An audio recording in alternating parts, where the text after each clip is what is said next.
कृष्णा।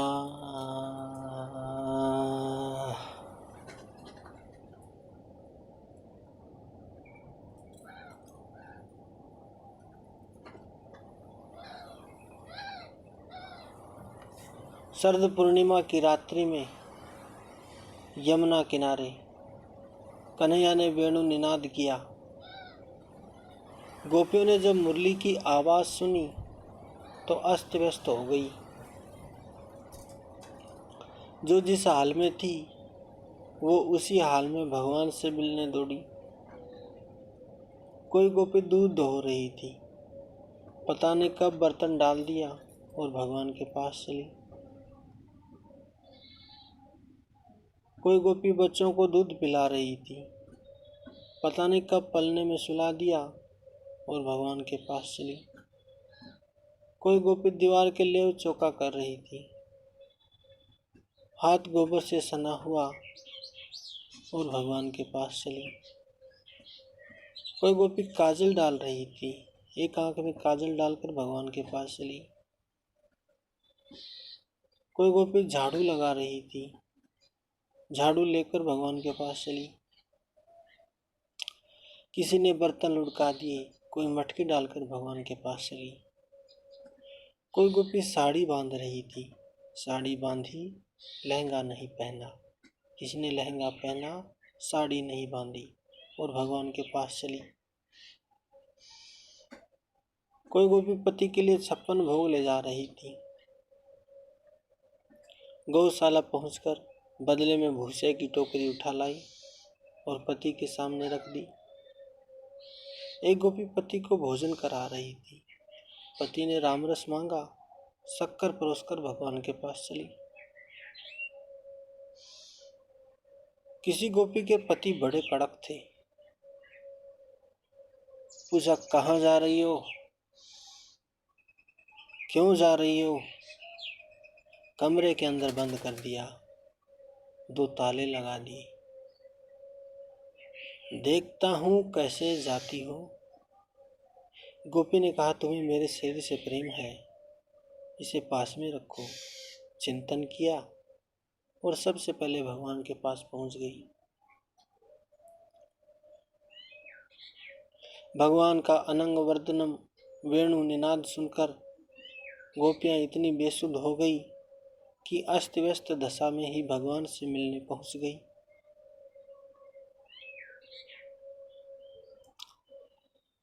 आई गोपियों का मोहन ने हंसकर सत्कार किया। अपनी सुललित वाणी से लच्छेदार बातें कर रहे हैं। घना जंगल है, अंधेरा है, क्यों आई हो। जंगल नहीं देखा था इसलिए आई हो। पति सुंदर नहीं इसलिए आई हो। यह भी कहा घर वाले ढूंढ रहे होंगे, पति क्रोधित होंगे, वापस चली जाओ। गोपियों ने जवाब दिया, हम आपकी शरण में आई हैं, वापस चलकर जाने में हमारे पैर समर्थ नहीं। गोपियों की भावना को देखते हुए भगवान ने सभी के साथ रास रचाया। एक से अनेक होकर अनेक गोपियों के साथ रास क्रीड़ा कर रहे हैं। जब गोपियों को सौभाग्य का अभिमान हुआ तथा राधा रानी को लगा कि मुझ में और गोपियों में अंतर नहीं, एक समान है, तो उसी समय भगवान राधा रानी को लेकर वहां से अंतर्ध्यान हो गई। इधर गोपियां ढूंढने लगी, विलाप कर रही हैं। पिप्पल से पूछा भगवान कहाँ गए। गोविंद चरण प्रिय तुलसी से पूछा भगवान कहाँ गए।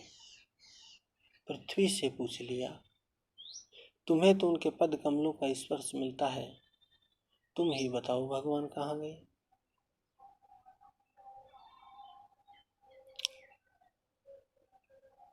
गोपियों का विलाप इतना बढ़ गया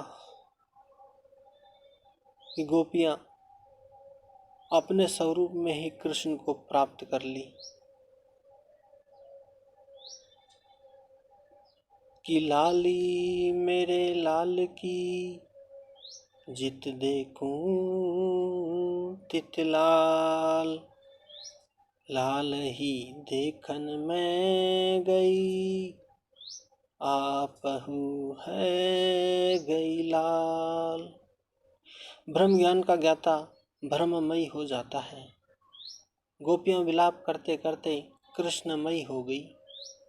एक गोपी कहने लगी, आओ ब्रजवासियों, चिंता मत करो, मैंने गोवर्धन उठा लिया है, इंद्र को कितनी भी बरसात बरसाने दो। तो एक गोपी मुंह खोलकर दावा नल का पान करने लगी। गोपियां इस प्रकार कृष्णमय हुई कि भगवान की लीलाओं का दोहरान करने लगी।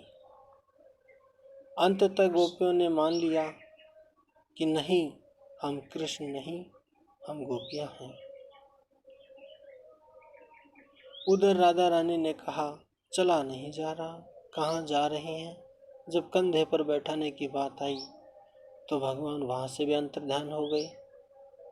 राधा रानी और गोपियां मिलकर यमुना किनारे बैठ गई, भगवान को मनाने लगी।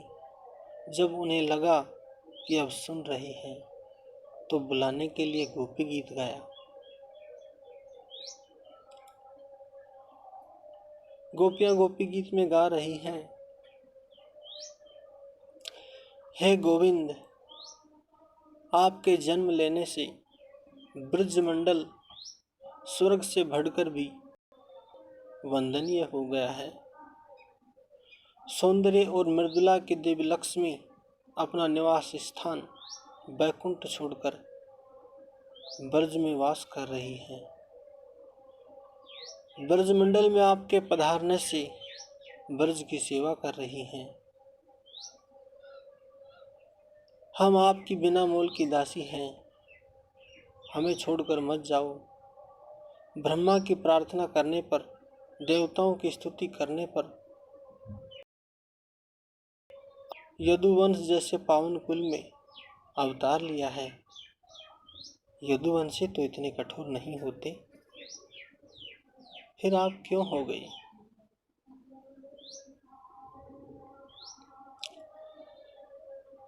गोपियां कहने लगी, किसी को तलवार से मार देना ही वध नहीं होता। कमल जैसी आंखों से आपने हमारे अंतर मन को दास बनाया है, हमारे चित्त को चुराया है। विरह में व्याकुल होकर हम तड़प रही हैं, क्या ये वध नहीं। हे गोविंद, अगर मारना था तो विषैले जल से काली नाग को निकालकर जल को प्रदूषण मुक्त करके ब्रजवासियों को क्यों बचाया। हे केशव, यदि तड़पाना ही था तो दावानल का पान करके ब्रजवासियों की रक्षा क्यों की। हे गोविंद, यदि मारना ही था तो गोवर्धन पर्वत धारण करके ब्रजवासियों को क्यों बचाया, बहने देते, मरने देते।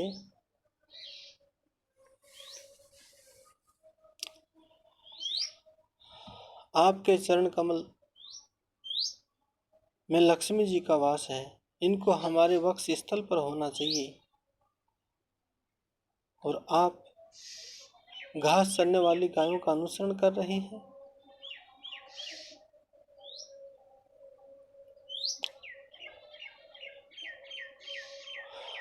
आप कहोगे कि विरह में तड़प रही हो, तो जिस तरह राम के वियोग में दशरथ ने प्राण त्यागे थे, उस तरह आपके भी प्राण निकल जाने चाहिए। आप जिंदा क्यों हो। राम के वियोग में सीता जी भी जिंदा रही। हनुमान जी से पूछने पे बताया कि राम नाम का सहारा है, प्राण निकलना चाहे तो ध्यान का द्वार लग जाता है। नाम और ध्यान से हटकर भी प्राण निकलना चाहे तो आराधनासन की ताला लग जाता है। तो जिस तरह सीता जी जिंदा रही, वही हाल हमारा है। हे गोविंद, हम तड़प कर कब की मर गई होती, लेकिन आपकी कथा हमें मरने नहीं देती। आपकी कथा का जो श्रवण करता है वो धन्य होता है। बड़े बड़े मूल कवियों ने कहा है। हाँ, अगर आप नहीं आए तो हम निश्चित रूप से मर जाएंगी। अपने कमल जैसे मुख का दर्शन दीजिए। हे गोविंद, हमारे समक्ष आइए। पता है, जब आप गाय चराने चले जाते थे तो हम अटारियों पे चढ़ जाया करती थी, मोखे में बैठ जाया करती थी, आपकी माधुर्य वाणी सुनने के लिए। गोविंद आ रहे होंगे, गोविंद आ रहे होंगे। एक गोपी ने कहा कि जब आपने माखन चुराया तो मैंने कहा कोई बात नहीं, आपने माखन ही तो चुराया है, लेकिन भूमि बड़ी तप रही है, इसमें मत दौड़ो, मत दौड़ो। नीतम यदि नवनीतम, नीतम नीतम किंतु ते भूमितापित पत माधव माधव माधव। मैंने आपको मना किया, मत दौड़ो, मत दौड़ो, मत दौड़ो, और आज आप उन्हीं चरण कमलों को करील के कांटों में ले गई, कंकरीली जगह पे ले गई। हे गोविंद, लौट कर आओ, हम आपके विरह में बड़ी तड़प रही हैं। तो वहीं दूसरी गोपी ने कहा, आप सोच रहे होंगे बड़ी भक्तावंती हो, क्या त्याग किया आपने। अरे, बच्चों को त्याग कर आई, पति को त्याग कर आई, परिवार का त्याग करके आई, उनकी वार्ता नहीं सुनी, इससे बढ़कर क्या त्याग होगा। हे गोविंद, अपने कमल जैसे मुख का दर्शन कराओ, हमारे समक्ष आओ, हम बहुत व्याकुल हैं। अगर आप नहीं आए तो हम निश्चित रूप से मर जाएंगे। लाखों की तादाद में गोपियां थी। भगवान गोपियों के बीच ही गोपी बनकर रह रहे थे। गोपियां कहती, हे गोविंद कहाँ हो, तो वो भी कहते, हे गोविंद कहाँ हो। गोपियां कहती, हे कृष्ण कहाँ हो, तो कृष्ण भी जो छुप रहे थे कहते, हे कृष्ण कहाँ हो।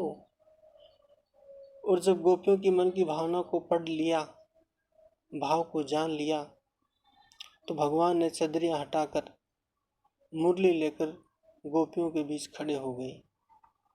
भगवान जब गोपियों के बीच प्रकट हुए तो मानो गोपियों के शरीर से निकले प्राण वापस आ गए। गोपियां चवर ढुलाने लगी, चरण दबाने लगी, हवा जलाने लगी। एक गोपी टेढ़ी नजर से देख रही थी, मानो खा जाऊंगी। भगवान से कहा, सवाल जवाब करने हैं आपसे, प्रेम के बदले प्रेम मिलना चाहिए। आपने हमें प्रेम देने की बजाय बहुत तड़पाया है। भगवान ने कहा, मैं जीव से मिलकर इसलिए दूर चला जाता हूँ कि उसकी मन की तड़पन और बढ़े। गोपियों, मेरी परीक्षा में तुम सफल हुई, मैं आप सभी के साथ रास रचाऊंगा। भगवान गोपियों के साथ रास रचा रहे हैं, गलवैयां डाल रहे हैं, आलिंगन कर रहे हैं। गोपी जब थककर उनके कंधे पर सिर रखती तो विश्राम करती। कोई गोपी गा रही है, कोई गोपी नृत्य कर रही है। एक गोपी नृत्य करते करते बैठ गई तो भगवान उसके चरण दबाने लगे। शंकर जी रास में आना चाहे, गोपी ने रोक दिया, पुरुष का प्रवेश नहीं है। शंकर जी से कहा, प्रेम सरोवर में डुबकी लगाकर आओ। जैसे ही डुबकी लगाई नथनिया वाली गोपी बन गई। गोपेश्वर महादेव की जय हो। गोपेश्वर महादेव महारास में शामिल हुए, परमानंद पाए। श्री कृष्ण भगवान की यह रासलीला ब्रह्मा की 6 मास की रात्रियों पर्यंत चली। सतयुग, त्रेतायुग, द्वापर युग, कलयुग, इस प्रकार यह चतुर्युगी जब 71 बार आती है तो एक मन मंत्र होता है। 14 मन मंत्रों में ब्रह्मा का एक दिवस होता है। इतनी ही बड़ी ब्रह्मा की रात्रि होती है। इस प्रकार ब्रह्मा की 6 मास की रात्रियों को महारास लीला में आमंत्रित किया गया। रास के दौरान गोपियों के पतियों को उनके प्रति आसूय भाव नहीं हुआ। उन्हें लगा कि उनकी पत्नियां उनके बगल में ही हैं।